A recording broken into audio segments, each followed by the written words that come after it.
ikaw masama, nadadamay ang pamilya mo, Abel. Ay,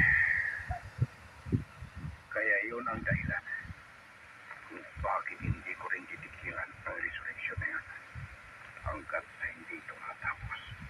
Abel, pinapalaki mo lang ang problema mo. Hindi problema yan.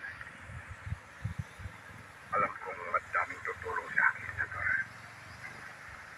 Pasensya na lang. Dahil sila ang gumawa upang magawa ng masama.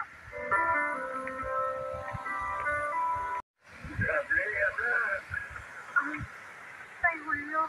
Ay, mabuti at wala kayo dyan. Baka na-disgrasya na rin kayo lahat. Kaya nga po, Kumusta naman si Papa mo? lalabas na sa ospital bukas. Abay, totoo ba ang nangyari sa kanya? Abay, ilang araw ko siyang hindi nakita. Naipaalam lang sa radyo na na-rescue siya mula sa kamay ng mga kumidnap sa kanya. Nakidnap nga po siya. Mabuti na lang, hindi nila pinatay. Ay, Diyos ko! Ang sama talaga ng tao. Demonyo talaga sila. Oo. Totoo yung sinabi mo.